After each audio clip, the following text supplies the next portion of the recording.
transactional ruthlessness. Lear looked from Goneril to Regan, his mind fracturing further as he saw them holding hands, their conspiracy now fully revealed in the open light of day. He demanded to know why Kent was still kept in the stocks, but Cornwall merely dismissed the question, stating that his punishment was fully deserved for his violent insolence. Regan turned to her father, delivering the final, crushing blow to his remaining pride, stating that if he wished to stay with her, he must dismiss all but 25 of his knights. Goneril stepped closer, adding her voice to the cold demands, asking why he even needed 5, or one single follower, when the servants of her house were already commanded to attend to his old dotage. Lear felt his tears rising, hot and angry, and he fought them back with a terrifying, ragged scream. He looked at his 2 eldest daughters, his voice cracking like thunder as he promised them a terrible, nameless revenge that would make the earth itself tremble. He swore he would not weep, though his heart would break into 100,000 flaws. And as the first heavy drops of the historic storm began to fall, he turned his back on them and rushed blindly out into the dark wilderness. Chapter 8. The Bare Common and the Onset of the Hurricane. The great oak doors of Gloucester's castle slammed shut with a heavy, echoing thud that sounded like the discharge of a cannon. The iron bolts were slid into place by the trembling hands of the servants, officially locking King Lear out of the civilized world. The afternoon had completely vanished, swallowed by a dark, suffocating canopy of blackish-purple clouds that hung incredibly low over the desolate heath. The winds were no longer just blowing, they were screaming across the barren landscape, tearing the leaves from the ancient trees and flattening the wild gorse bushes. Against the rocky earth, Lear ran blindly into the open wilderness, his long white hair streaming behind him like a tattered battle flag in the gathering gloom. He did not possess a cloak to shield his frail, 80-year-old body from the freezing temperature, nor did he have a destination or a shelter in sight. Beside him, running with short, frantic steps to keep pace with his master's wild stride, was the faithful fool. The small silver bells on the jester's pointed cap jingled, erratically and uselessly, their light sound entirely drowned out by the deep, low rumbling of the distant thunder that shook the very foundations of the ground beneath their feet. The old king stopped at the center of a high, exposed ridge where the full force of the gale hit him directly in the face. He threw his arms wide open toward the darkening heavens, his ancient chest heaving with a mixture of immense psychological agony and explosive, uncontrollable rage. He did not pray for shelter, nor did he beg the gods for mercy or protection from the approaching cataclysm. Instead, he aligned his own broken spirit with the absolute fury of the storm, looking upon the hurricane as a welcome ally against the monstrous ingratitude of his eldest daughters. He lifted his voice, shouting into the teeth of the howling wind, commanding the cataracts and hurricane to spout until they had completely drenched the steeples and drowned the weathercocks. He roared for the thunder to strike flat the thick rotundity of the world, and to crack nature's molds, destroying all the seeds at once that made ungrateful man. The fool huddled close to the king's knees, his teeth chattering violently from the wet cold, and begged his master to return to the castle gates to ask his daughters for blessing. He told Lear that it was a wise man's office to flatter rich coats, and that a small house in a storm was far better than the open common with nothing but rain for a blanket.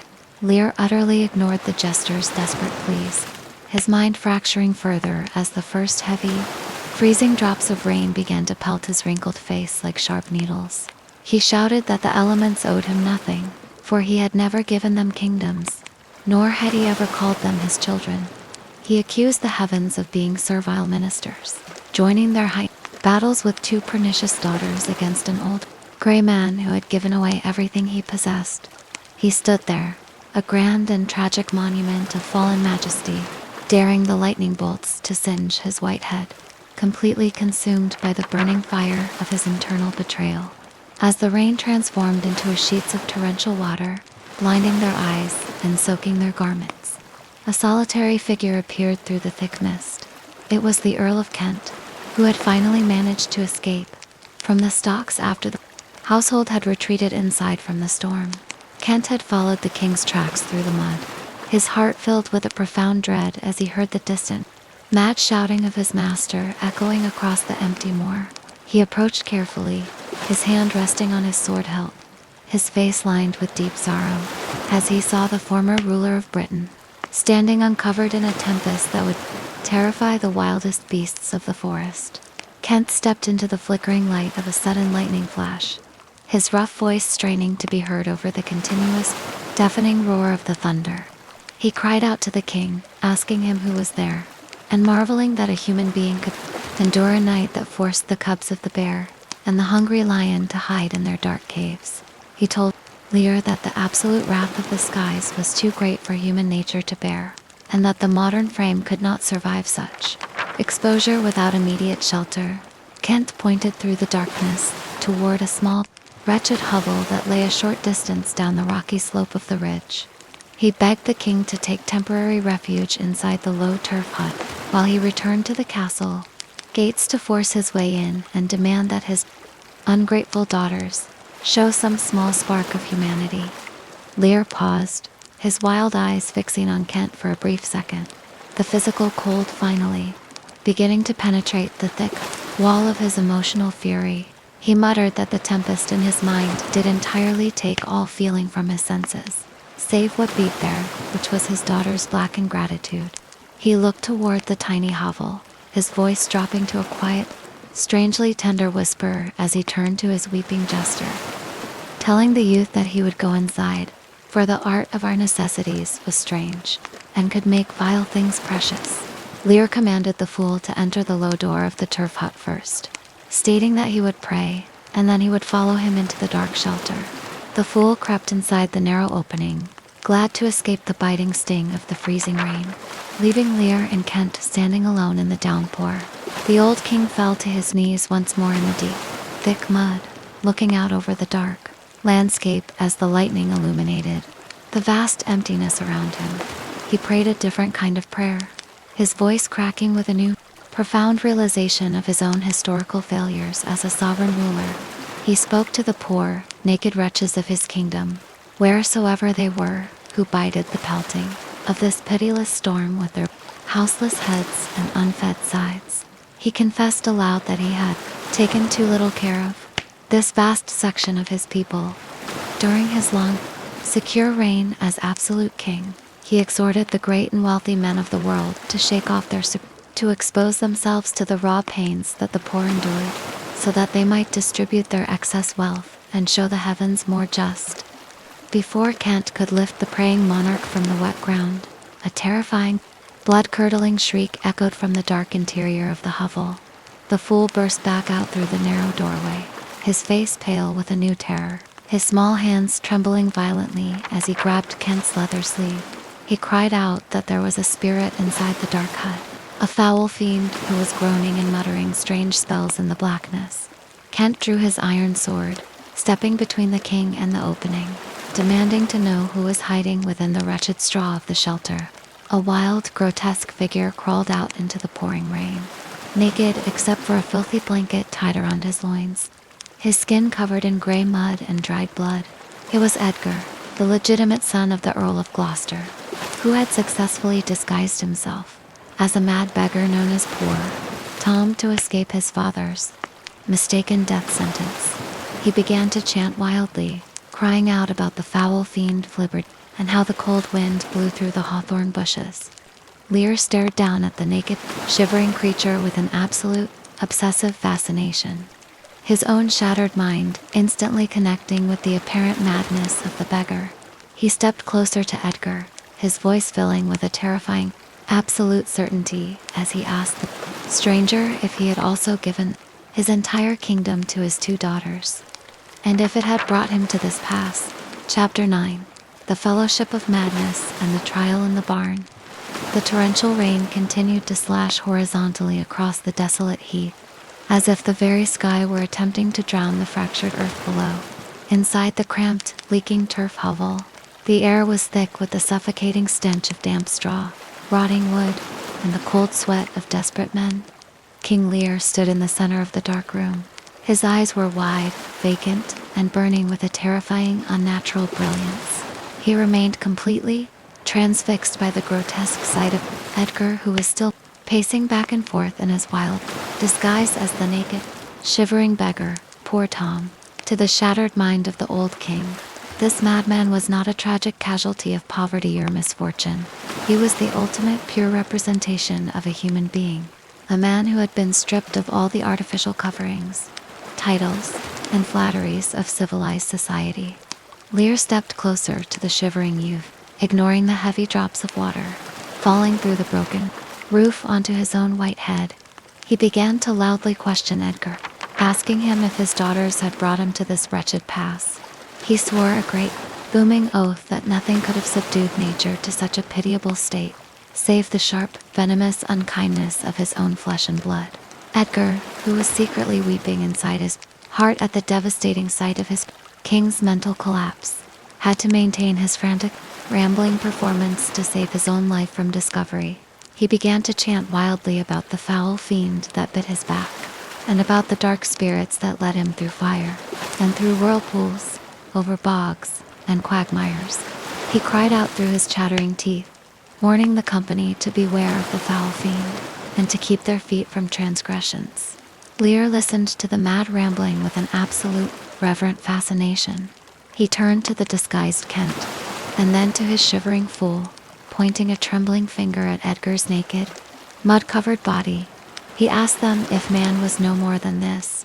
He declared that the three of them himself, Kent, and the jester were sophisticated, artificial creatures wearing borrowed silk and dead skins. But this poor, naked beggar was the thing itself. Unaccommodated man, Lear shouted into the dark hut, was nothing more than a poor, bare, forked animal such as this. In a sudden frenzy of absolute madness, Lear began to frantically tear at the buttons of his own royal robes, shouting that he wanted to cast away his garments, to strip himself of all royal illusions, and to join this naked philosopher in his pure, unvarnished misery. The fool and Kent both lunged forward through the darkness, grabbing the old king's hands to prevent him from stripping off his clothes in the freezing cold. The jester jangled his bells frantically, crying out for his master to be contented, for it was a very naughty night to swim in. Just as they managed to calm the king's physical struggles, a small flickering light appeared through the cracks of the wooden doorway. Moving slowly across the wet common, the Earl of Gloucester entered the hovel, carrying a burning torch that cast long, dancing shadows across the terrified faces inside. He had defied the explicit, cruel commands of Cornwall and Regan, who had ordered him to lock his gates and leave his old master to perish in the wilderness. Gloucester looked around the miserable room, his face lined with deep sorrow and immense political dread. He stated that his duty to his ancient king was greater than his fear of the Duke's wrath. He had tracked them through the mud, bringing food, wine, and a secret plan to move the king to a safer, dry chamber nearby. Lear, however, completely refused to move or leave the side of his new companion. He claimed he would not part from his learned philosopher, his absolute authority on human nature. Seeing the king's stubborn, fractured state, Kent whispered to Gloucester, advising him to let the beggar accompany them, knowing it was the only way to coax the old man out of the freezing storm. They moved the entire group to a small, abandoned farmhouse adjacent to the main castle grounds, where a dry barn offered them shelter from the raging tempest outside. The moment they sat down upon the dry straw, Lear's madness took a highly structured, legalistic turn. His mind reverted to his old days as the supreme judge of the realm. He declared that he would hold an immediate, formal court of law to put his ungrateful daughters on trial for high treason. Against his crown and heart, he appointed the naked beggar, poor Tom, as the learned justice of the bench, and he appointed his faithful, weeping fool as his second honorable judge, demanding that they sit side by side upon two broken wooden stools to hear the evidence. The mock trial began in the eerie, shadow-filled barn. While the wind continued to rattle the heavy timber walls, Lear stepped forward, pointing an accusing finger at an empty wooden joint stool that stood in the center of the floor. He roared for Goneril to be brought forward first. He claimed that he could see her standing there, her eyes flashing with the cold, calculated malice she had displayed in her own palace. He shouted to the court, declaring that she had kicked her poor, old father with her iron heels. The fool, playing along with a heartbreaking mixture of comedy and sorrow, stepped closer to the stool, asking if it was indeed gone, and remarking that he took her for a joint stool. Lear then turned his wild gaze to another empty space, screaming for Regan to be anatomized by the surgeons. He demanded that they cut open her cold chest, to see what bred about her heart, and to discover what scientific cause in nature made these hard, impenetrable hearts possible. Edgar could barely keep up his performance, his voice cracking with real, uncontrollable emotion as he watched his king argue with empty air. Barking like a mad dog at the ghosts of his betrayal, Kent finally stepped between the king and the empty stools, falling to his knees in the straw and begging his master to rest his weary body. He reminded Lear that his great strength was completely spent, and that he must sleep if he wished to survive the physical toll of this terrible night. Lear blinked, the legal illusions suddenly vanishing from his mind like smoke. He muttered that the curtains of the court were drawn, and that they would go to supper in the morning. The old man collapsed heavily into the deep bed of straw, his eyes closing in an absolute, deep exhaustion that looked almost like death. The fool curled up at his master's feet, uttering his final, prophetic line of the play, stating that he would go to bed at noon. Gloucester hurried back into the barn, his face pale with a new, terrifying urgency. He reported that he had just overheard a secret plot by men to murder the king before the dawn. He ordered Kent to instantly lift the sleeping monarch onto a waiting litter, and to drive toward Dover with all possible speed, where French forces under Cordelia were rumored to have landed to rescue her father, setting the stage for a desperate, frantic escape through the remaining hours of the dark night. Chapter 10. The Traitor's Trap and the Cruelty of Blood. While King Lear was being carried away through the dark, on a fragile wooden litter toward the distant safety of Dover, the atmosphere inside the Earl of Gloucester's fortified castle had turned into something dark, poisonous, and completely demonic. The Duke of Cornwall and Regan had discovered Gloucester's secret act of mercy. They had learned, through the treacherous betrayal of Gloucester's own bastard son, Edmund, that the old Earl had aided the king, and that he was in secret communication with the invading French forces.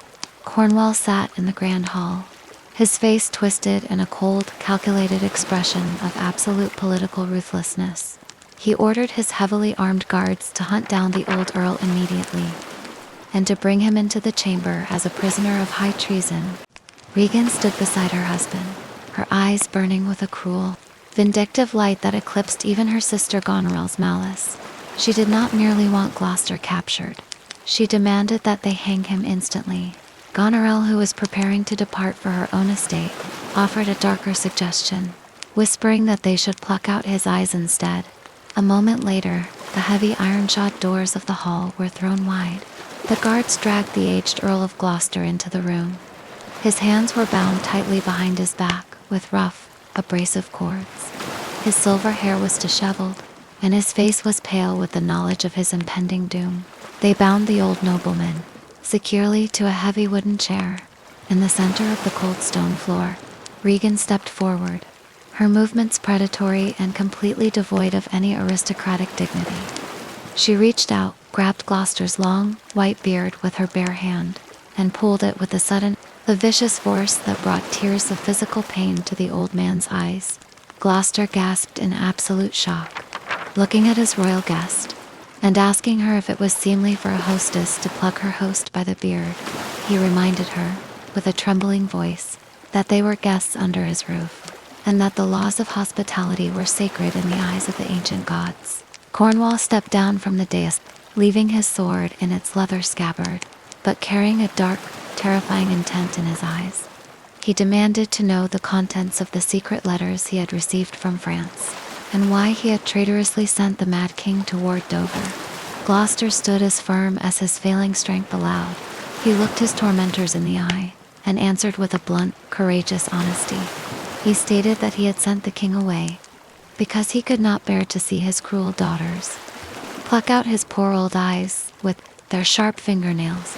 He declared that he expected to see the great judgment of the heavens fall upon their monstrous heads, and that the roaring sea would rise up to quench the steeples.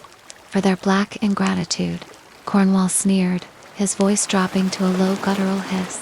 He told the old man that he would never see that celestial judgment. He shouted that he would hold his forestall, and immediately advanced upon the bound earl with his leather-gloved hands, raised like talons, in one of the most brutal, shocking, and agonizing scenes in all of dramatic literature. The Duke of Cornwall lunged forward.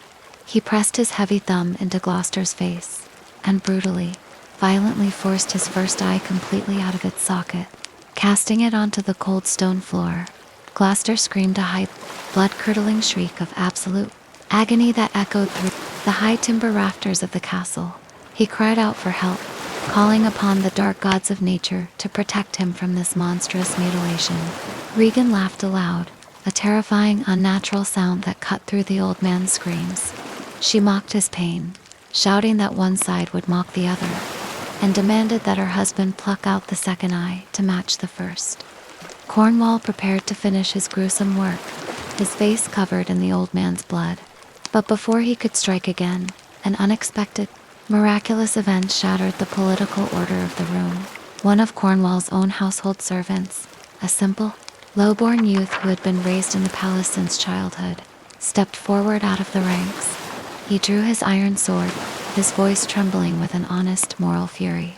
The servant commanded his master to hold his hand, declaring that he had served him since he was a boy, but could not stand by and allow such a hideous, unnatural crime to be committed against an old man. Cornwall roared in absolute, jaw-dropping disbelief that a mere peasant would dare to challenge his absolute ducal authority. He drew his own weapon and lunged at the rebellious youth, their blades clashing loudly in the center of the bloody hall. The servant fought with a desperate, wild courage, stepping past Cornwall's guard and driving his sword deep into the Duke's side. Cornwall cried out in surprise and pain, stumbling back against the stone pillar, mortally wounded by his own domestic servant. Regan, seeing her husband fall, did not hesitate for a single second. She snatched a long pike from the hands of a nearby guard, sneaked behind the heroic servant, and drove the iron blade straight through his unprotected back. The youth gasped, dropping his sword, and fell dead onto the stone floor, his blood mingling with that of the earl he had tried to save. Cornwall, clutching his bleeding side, dragged himself back toward the bound chair, his remaining strength entirely focused on completing his vengeance. He lunged at Gloucester once more, and with a final, agonizing effort, plucked out the old man's second eye, plunging the Earl of Gloucester into an absolute, eternal darkness. Gloucester groaned, his head falling back, and called out through his tears of blood for his beloved son, Edmund, to avenge his death. Regan sneered, delivering the final, devastating psychological blow to the blind man, telling him that it was Edmund himself who had betrayed him, and that his bastard son hated him with a perfect passion. The absolute truth hit Gloucester like a lightning bolt, his heart breaking as he realized he had banished his innocent, loyal son Edgar, while trusting the viper Edmund.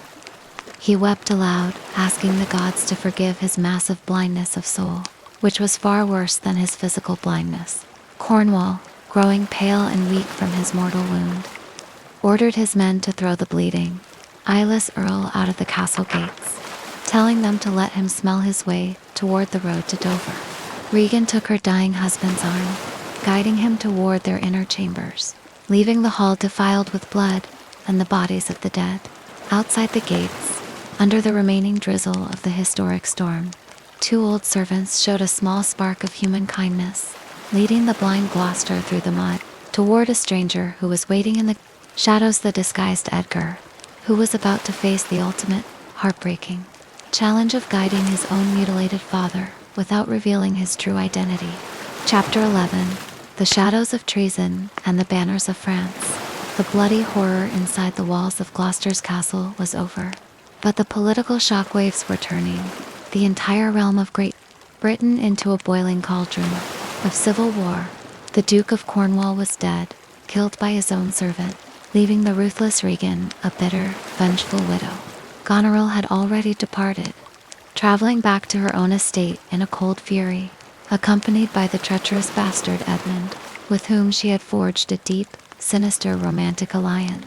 Upon her arrival, Goneril confronted her husband, the Duke of Albany. She expected him to praise her cold efficiency, but instead, she found a man filled with absolute disgust. Albany had learned the full truth of King Lear's banishment and the horrific mutilation of the innocent Gloucester. He turned upon Goneril, his voice trembling with moral rage, and branded her a monster, a degenerate viper, and a shame to her royal blood. He declared that if the heavens did not send down visible spirits to tame these vile offenses, human society would systematically devour itself like monsters of the deep sea. Goneril only sneered at his moral codes, calling him a milk-livered coward, a man who would sit quietly while a foreign enemy landed upon his shores, and mocked his lack of masculine ambition.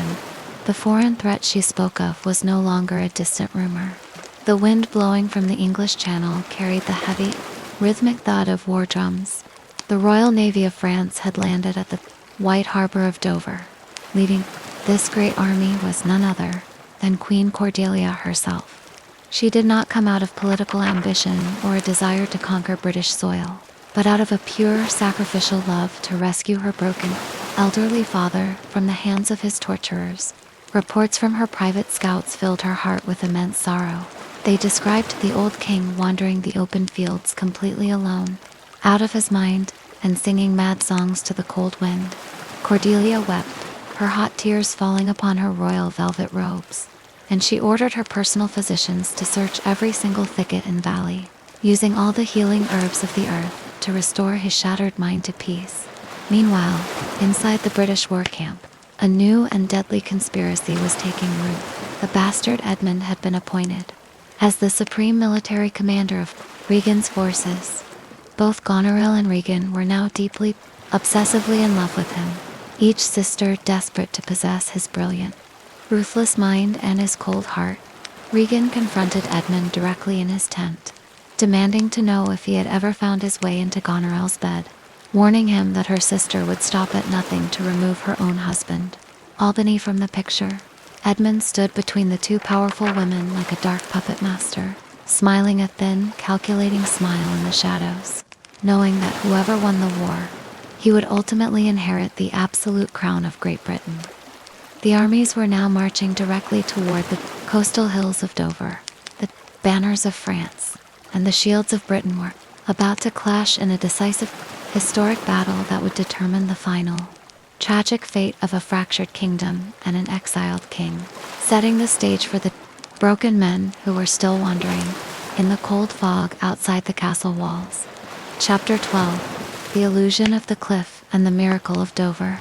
The air near the coast of Dover was thick, heavy, and saturated with the cold, salty spray of the British Channel.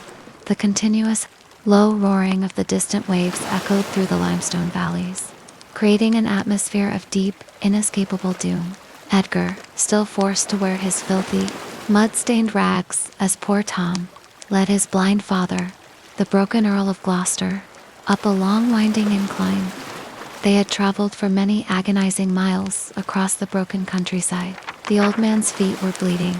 His body was trembling with utter physical exhaustion, and his soul was entirely consumed by the blackest despair. Gloucester stopped, his breath coming in ragged, painful gasps, and asked his guide if they were yet climbing up the steep hill.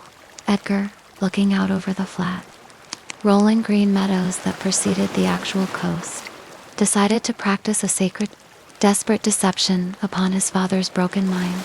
He deepened his voice slightly, changing his tone from the wild chanting of a madman to the sober speech of a common laborer, and answered that they were indeed ascending the highest, most dangerous peak.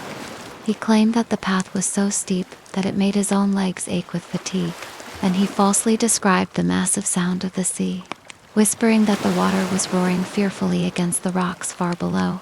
Gloucester, completely trapped in his absolute, sightless darkness, believed every word of his son's detailed description. He remarked that his other senses had grown strangely dull and altered since his terrible mutilation. He felt that the air did not smell the same, and that his guide's voice had lost its wild, demonic edge. Edgar quickly realized the danger of his father's suspicion. He immediately altered his behavior, reverting back to a slight stammer, and told the old man that he was only mistaken because of the immense, overwhelming horror of the high place. He led Gloucester to a small, slightly elevated mound of grass in the middle of the field, and told him that he was now standing on the very edge of the precipice. He commanded him to stand still, pretending to look down into the terrifying depth, and began to paint a majestic, frightening verbal picture of an imaginary abyss. Edgar whispered through his teeth, declaring that the crows and that flew in the midway air showed scarce so gross as beetles. He claimed that halfway down the sheer cliff, a man was hanging, gathering samphire, a dreadful trade, and that the individual looked no bigger than a human head.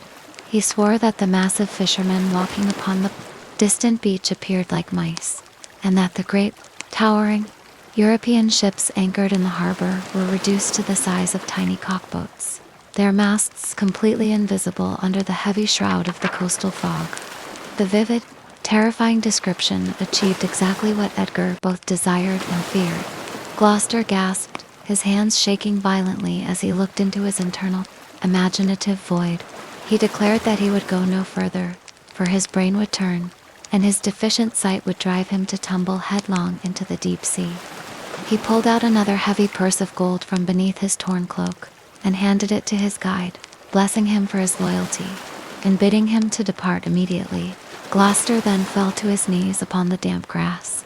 Lifting his blind, scarred face toward the heavy gray clouds, he offered a final, heartbreaking prayer to the great, indifferent gods of heaven. He stated that he was officially shaking off his great affliction, and that he could no longer bear the immense, crushing weight of his worldly sorrows. He prayed that if his beloved, banished son Edgar were still alive, the gods would protect him and bless his future. He finished his prayer with a loud, weeping cry, and with a sudden, desperate surge of physical energy, he lunged forward, throwing his entire body flat onto the grass, fully believing that he was plunging down 1,000 feet of sheer rock into a watery grave. The old man hit the soft turf with a dull thud, and lay completely still, his breath caught in his chest, his mind instantly overwhelmed by the profound, psychological shock of what he believed to be a fatal fall. Edgar stood over his father's prostrate body for a long, silent moment, his eyes filled with tears, wondering if the sheer terror of the illusion had actually succeeded in killing the old nobleman.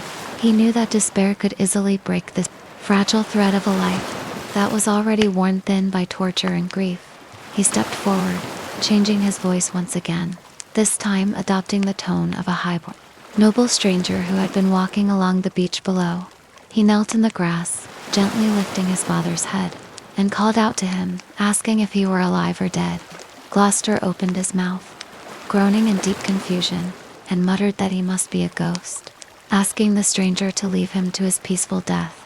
Edgar shook his head vigorously, telling him that his life was a true miracle.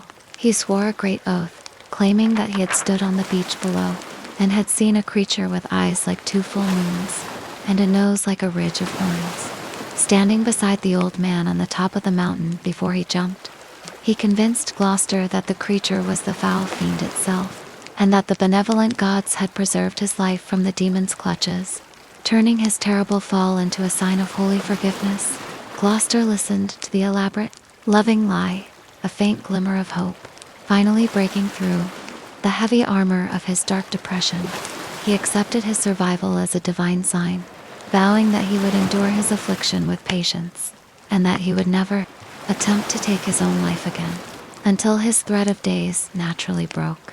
Just as the father and son achieved this small, emotional victory against despair, the bushes at the edge of the field parted with a loud, crashing sound. King Lear burst into the meadow. His appearance was completely shocking, wild, and utterly heartbreaking. He was wearing no crown of gold, but a tangled wreath of rank furroweeds, hardocks, and hemlock, which he had woven with his own dirty fingers. His royal garments were torn to shreds. His white hair was flying wildly in the sea wind, and he was singing a mad, discordant song to the empty air. The King of Britain had escaped his protectors, wandering the fields of Dover like a ghost, his mind completely shattered into a brilliant, poetic madness that was about to bring him face to face with his blind, weeping servant for the first time since their mutual downfalls. Chapter 13. The Meeting of the Kings and the Speech of Wisdom. The spectacle of King Lear, standing in the middle of the open meadow under the vast, uncaring canopy of the gray sky, was enough to pierce the hardest stone. He was pacing frantically, his fingers clutching the wild weeds in his hair, and his voice rising and falling like the unstable coastal wind. He was completely trapped inside the labyrinth of his own delusions, shouting at imaginary soldiers, ordering them to stand firm, and muttering about press money and arrows. Gloucester, hearing the unmistakable, majestic cadence of that voice through his eternal darkness, trembled violently. The old Earl leaned forward, his empty sockets straining toward the sound, and whispered to Edgar, asking if that was not the distinct, commanding voice of the king. Lear turned around sharply at the sound of the word, his eyes flashing with a sudden, wild illumination. He drew himself up to his full, ragged height, throwing his arms wide open, and roared into the misty air that he was the king himself. "I, every inch a king," he shouted, declaring that when he stared upon his subjects, the entire land trembled under his royal gaze. The mad monarch approached the kneeling blind earl, his movements erratic and full of an eccentric, terrifying energy. He began to deliver a brilliant, scorching monologue against the deep, hidden hypocrisy of human society. He spoke of justice, of sex, and of the corrupt nature of the law. He claimed that he pardoned that man's life, asking what the case was, and loudly proclaiming that adultery was no sin in a world where nature itself was so wild and procreative. He sneered at the wealthy judges of the land, declaring that through tattered clothes, small vices do appear, while robes and furred gowns hide all. He shouted that if you plate sin with gold, the sharp lance of justice breaks harmlessly against it, but if you clothe it in rags, a mere pygmy straw can pierce it through the heart. Gloucester wept openly as he listened to this profound, ruinous philosophy. He reached out his trembling hands, trying to touch the hem of his master's tattered garments, and cried out, asking if this great piece of ruined nature would completely break his heart. Lear finally noticed the bloody, scarred face of the man kneeling before him. He stopped his frantic pacing, bending down low to peer into Gloucester's sightless countenance. He remarked, with a strange, heartbreaking gentleness, that he remembered those eyes well. He told Gloucester that he might heavily roll his eyes at him, but he would not give him any money, mocking his blindness with a wild, inappropriate laugh that quickly dissolved into a deep sigh. He told the Earl that if he wished to weep for his fortune, he must take Lear's own eyes, which were flowing with water like a conduit. He declared that they had come into this world crying. For the first time they smelled the air. They wailed and cried out because they had arrived on this great stage of fools.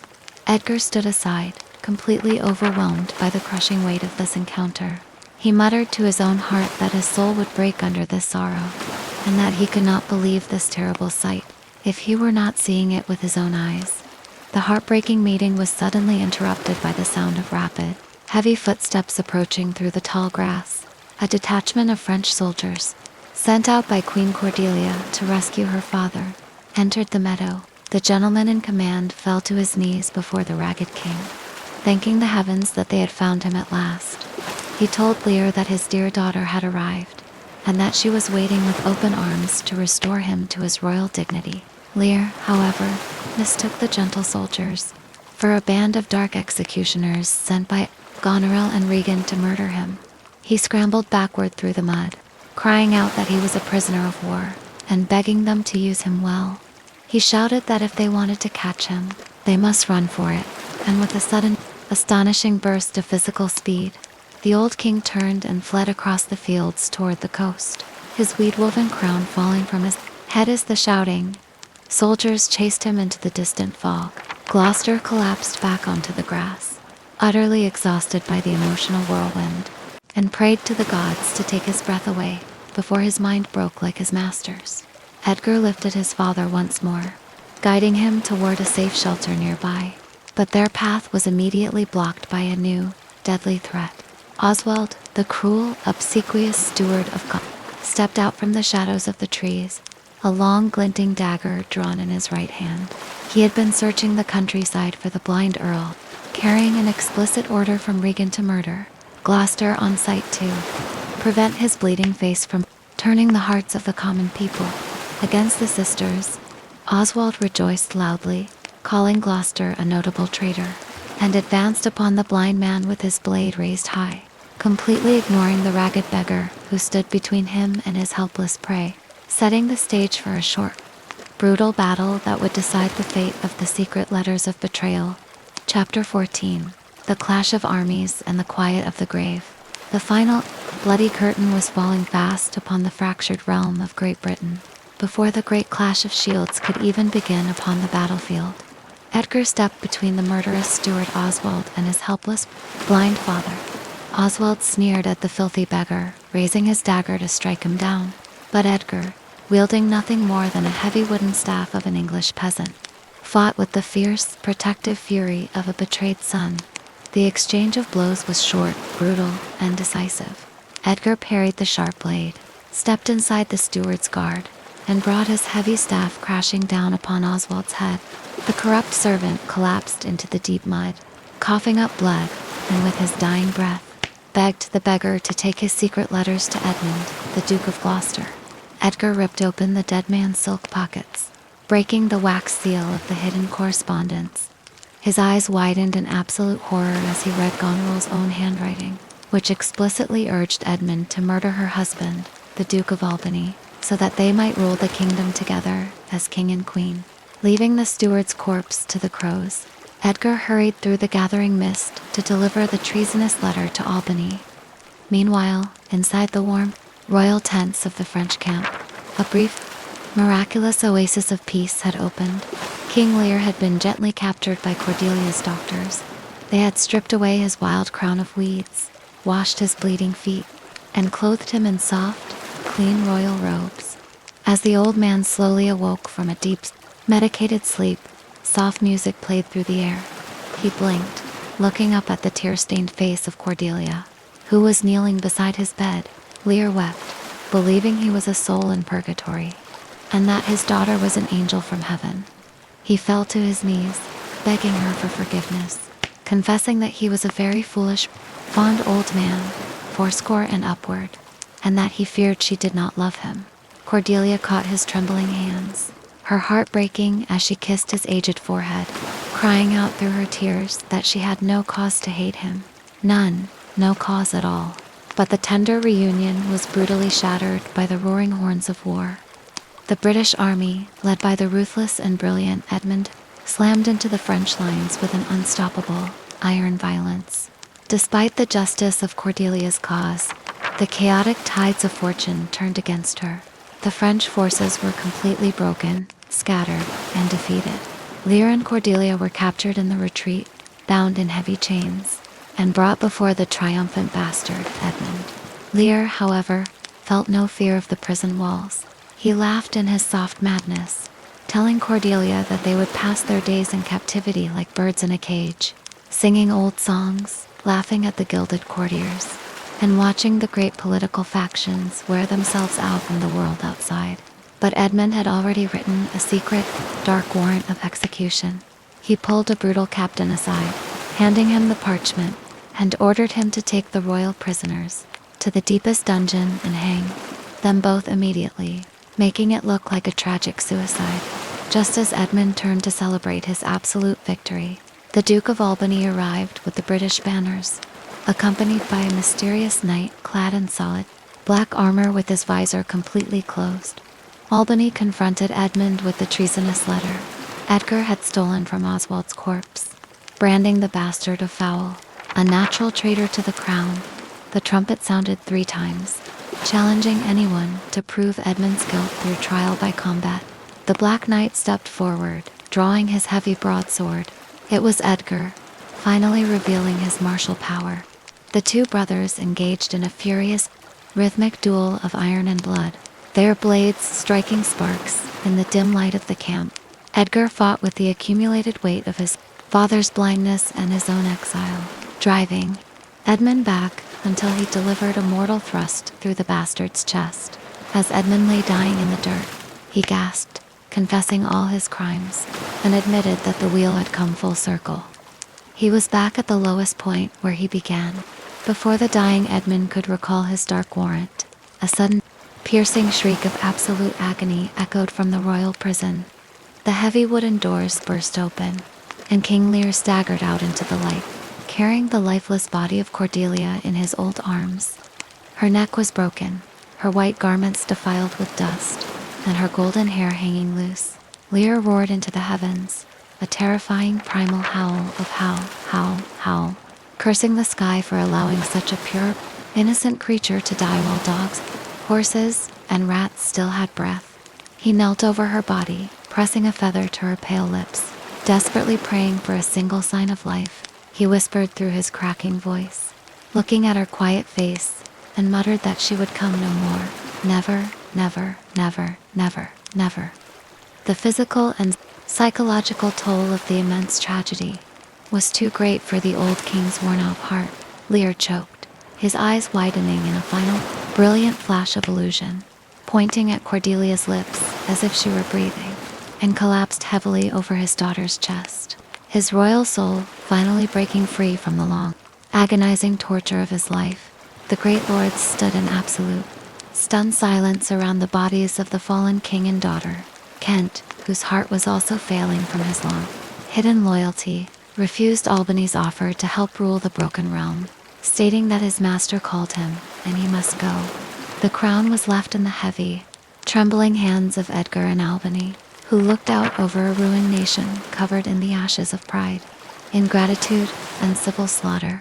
Edgar stepped forward, lifting his sword to his chest, and delivered the final, haunting epitaph of the entire chronicle. He declared that they must obey the weight of this sad time, speak what they feel, not what they ought to say. The oldest had borne most, he whispered into the quiet twilight, and those who were young would never see so much, nor live so long, leaving the desolate fields of Dover to the absolute silence of the rolling tide and the eternal memory of the tragic king. Now, the tragic storm of King Lear has finally passed. The grand palaces have fallen into silence, and the heavy curtains of history have closed. As the echoes of the great tragedy fade away into the dark night, leave the heavy burdens of the world behind you. Let your mind rest. Let your heavy eyelids close. Listen closely to the gentle, rhythmic washing of the waves against the shore. The deep, eternal ocean does not care about the pride of kings or the battles of men. It only brings peace. Continuous, calming peace. Feel the soft, fading warmth of the crackling fire beside you. The embers are burning low, glowing softly in the dark, whistling gently in the cool night air. With every wave that touches the sand, let go of your thoughts. With every soft crackle of the wood, feel your body becoming lighter and deeper in relaxation. You are safe now. The story is told. The night is quiet. Sleep deeply, breathe slowly, and drift away into the peaceful, silent darkness. Good night.